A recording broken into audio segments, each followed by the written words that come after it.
Good afternoon, everybody. My name is Matthew Gamble. No one likes to think about it, but we're all going to one day eventually die. In my work as an EMT, I have frequently seen the tragedies of needless suffering prior to death. Why do we require this? In the state of New Jersey, we have no right to determine how we die. Although we have individual freedoms of choice and rights to privacy throughout our lives, we give those up when we become terminally ill. In 3 other states, however, we preserve those rights. Today, I will explain what those laws entail, why we should preserve those rights, and show why the misconceptions about euthanasia are inaccurate. This photo is actually taken at a Supreme Court case in Montana, which is one of the states that has right to die laws. And as you can see, people want give me liberty at my death. It's taken from give me liberty or give me death.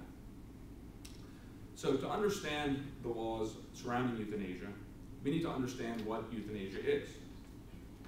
There are actually 2 types of euthanasia: voluntary euthanasia and involuntary euthanasia. An example of voluntary euthanasia would be the cases of Dr. Kevorkian. Many years ago, you might remember he was a doctor who prescribed people medication to kill themselves, people that were in extreme pain or were suffering. And an example of involuntary euthanasia would be the Holocaust. Millions of people were killed without the choice. They had no choice as to whether or not their lives were going to end.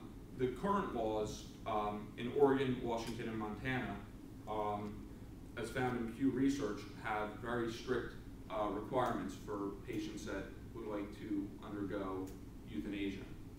As you can see, the patient must be terminally ill with less than 6 months to live. They must pass the legal requirement of mental capacity to make decisions. They cannot be depressed.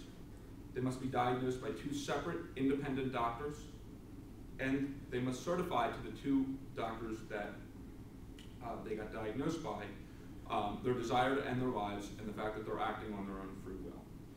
Even with all these precautions, the doctor cannot actually euthanize the patient. The patient has to do it themselves. Ultimately, the decision is left to the patient. Why should we allow euthanization? Well, for one, our freedom of choice and our right to privacy. We have these individual rights guaranteed to us under the Constitution. We have the right to get medical care, and we have the right to refuse it. We have the right to take care of ourselves, and we have the right not to take care of ourselves. We even have the right to harm ourselves, such as smoking or drinking excessively. We even have the right to refuse treatment if we are terminally ill. As Justice Nelson stated in the Montana Supreme Court decision, this right to physicians' aid in dying quintessentially involves the inviolable right to human dignity, our most fragile right. According to the ACLU's national website, the American Civil Liberties Union supports this position. They argue that there is a liberty interest in choosing how to die. This liberty interest is supported by many courts' decisions allowing liberty to choose whether to marry, procreate, whether to use contraception, or whether to even have an abortion. Since we have a liberty interest in the choices of how we live our lives, we should have the same right in choosing how to end them. We as humans often act on humanitarian impulses.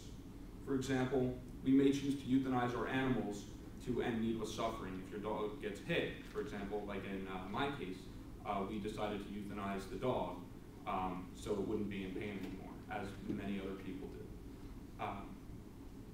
We should be able to make these same choices for ourselves as we would our pets. If a terminally ill patient suffering asks a doctor to end his pain, and the doctor does not and agrees to withhold treatment, the patient may live longer but may suffer even more. The right to die would prevent this needless tragedy. Despite this information, some people still are against euthanasia. They argue that the law opens up potential cases of abuse, such as pressuring someone to end their lives to save medical costs, resources, or even to remove the burden of somebody taking care of them.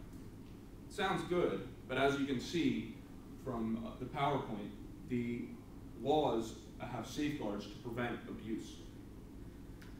Another argument is that euthanasia could lead to the involuntary, another argument is that it could lead to the involuntary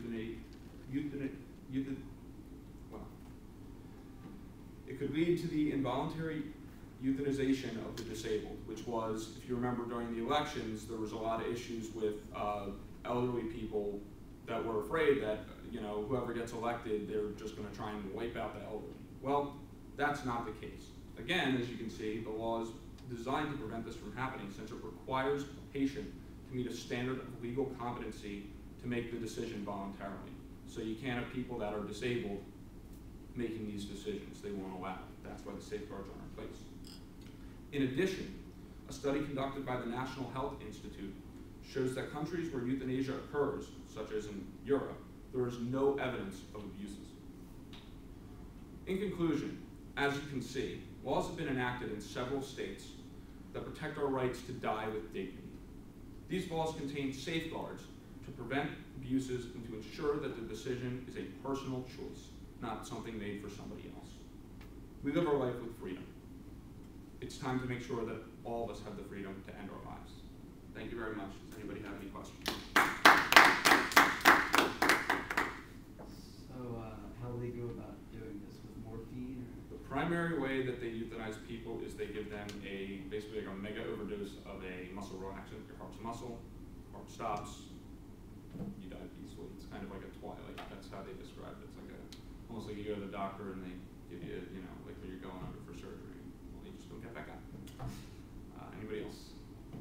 You said that the patient has to administer it themselves. What about people who are terminally ill and paralyzed? They can have family members do it for them.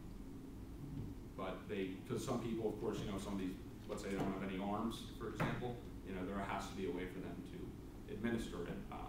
There's also, they're working on certain things with like pill form, so, you know, it's more accessible to people. Any other questions? Is it used a lot in the states where it is allowed? Honestly, I don't really know the answer to that. I don't know the exact figures. From what I had researched, you know, like I stated in my speech, it wasn't abused, so I assume it's not, you know, an overwhelming amount, but, you know, from what I read, like I said, there was no abuses, and from what they documented, the families of the people that had done it were happy that these laws were in place to protect their individual freedoms. Anybody else? All righty.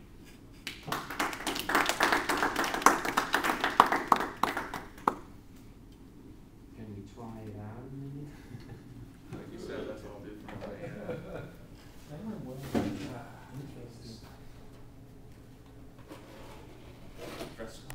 So you gotta change residency if you want to leave the planet early. Bingo. I think Europe's got it right. Yeah, maybe not all countries.